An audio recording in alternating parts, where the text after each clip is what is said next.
Assalamualaikum warahmatullahi wabarakatuh. Perkenalkan, nama saya Desi Susanti. Saya salah satu tutor SPNF SKB Bengkulu Tengah. Kebetulan di sini saya mengampu mata pelajaran geografi.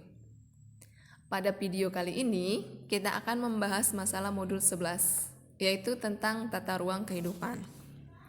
Nah, yang akan kita bahas pada unit 1 tentang tempat tinggal kita adalah masalah pemanfaatan ruang di muka bumi. Untuk lebih jelasnya, mari kita pelajari materi-materi berikut. Pertama, kita membahas masalah wilayah dan perwilayahan,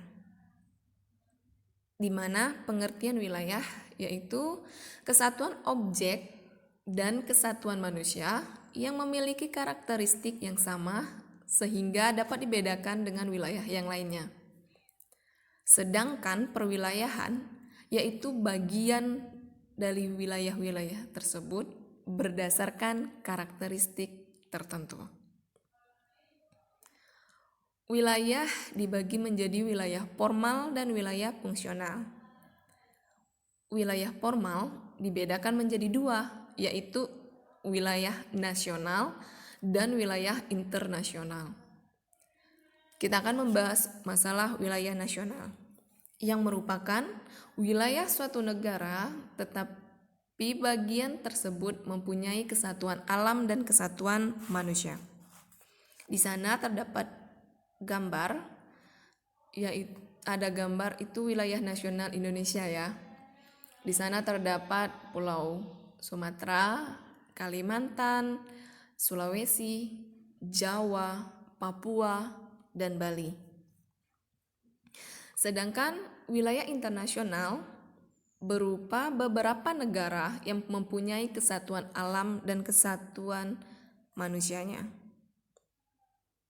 Misalnya wilayah Asia Timur, wilayah Asia Selatan, Eropa, Afrika, dan Australia. Lihat pada gambar yang di bawah itu merupakan wilayah internasional. Sedangkan wilayah fungsional atau sering kita sebut dengan nodal region, menurut Wardiatmoko, yaitu wilayah-wilayah penting yang sangat erat kaitannya dengan objek kejadian di permukaan bumi.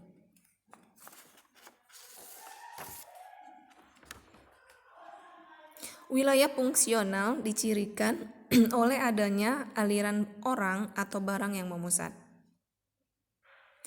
Aliran orang atau barang yang terkonsentrasi di suatu wilayah membentuk pertumbuhan. Wilayah fungsional ini biasanya dicirikan seperti pasar,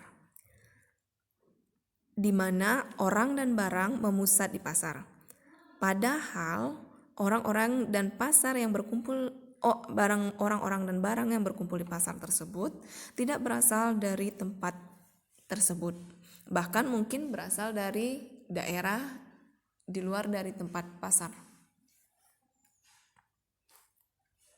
Yang kedua, kita membahas masalah perwilayahan.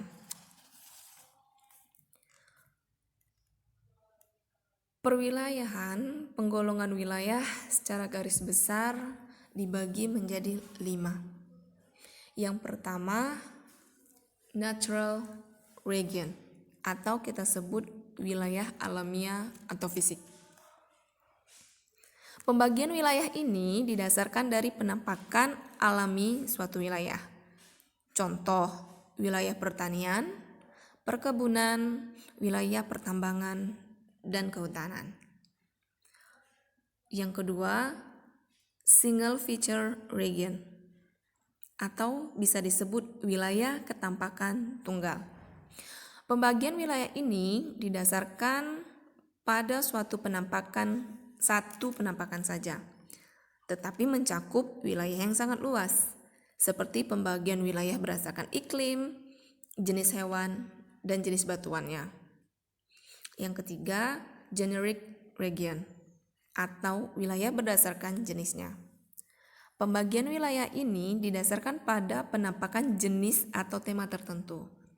Contohnya, wilayah hutan hujan tropis yang ditonjolkan hanyalah flora tertentu seperti anggrek. Yang keempat, specific region atau kita sebut dengan wilayah spesifik atau khusus. Pembagian wilayah ini dicirikan kondisi geografis yang khas dalam hubungannya dengan letak, adat istiadat, budaya, kependudukan secara umum. Contohnya Asia Tenggara, Eropa Timur, dan sebagainya. Yang kelima, faktor analisis region atau kita sebut wilayah analisis faktor.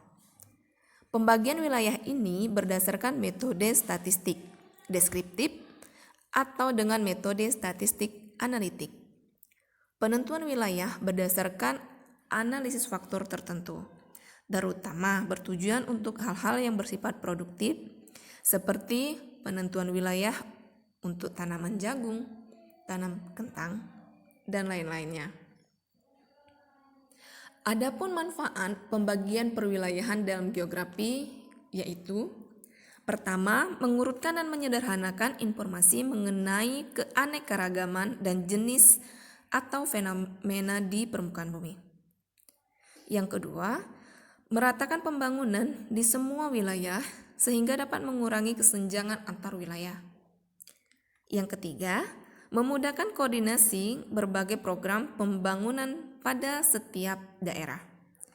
Yang keempat, memantau perubahan-perubahan yang terjadi, baik gejala alam maupun manusianya.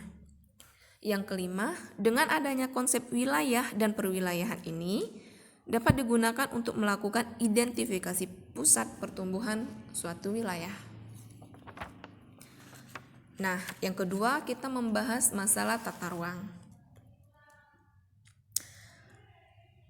Tata ruang adalah wujud struktur ruang dan pola ruang yang disusun secara nasional, regional, dan lokal. Pola ruang adalah distribusi peruntukan ruang untuk fungsi lindung dan fungsi budidaya.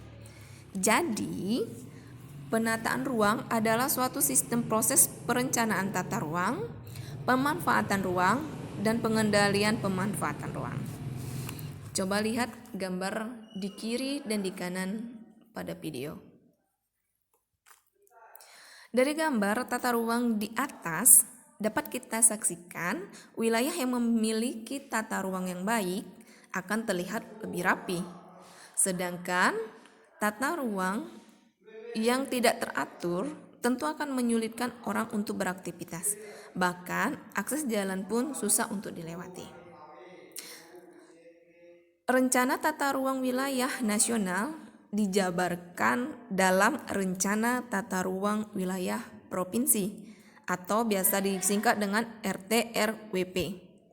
Dan secara detail dijabarkan dalam Rencana Tata Ruang Wilayah Kota atau Kabupaten, biasa kita sebut dengan RT/RWK. Jadi, rencana tata ruang secara nasional merupakan keseluruhan dari RT/RWP dan RT/RWK se-Indonesia. Nah, demikianlah penjabaran kita dari materi 11, modul 11 tentang tata ruang unit pertama. Di sini Bapak dan Ibu saya minta untuk mengerjakan tugas. Di sini ada 5 pertanyaan yang nanti akan dijawab di kertas double folio yang akan dijabarkan. Nanti kita tunggu ngumpulnya di SKB SPNF Bengkulu Tengah. Tetap jaga kesehatan, tetap mematuhi protokol kesehatan, selalu semangat dalam bekerja dan belajarnya. Selamat bekerja, selamat menjalankan tugas. Jangan lupa tugasnya dikumpul ke SPNF SKB Bengkulu Tengah. Salam dari saya. Assalamualaikum warahmatullahi wabarakatuh.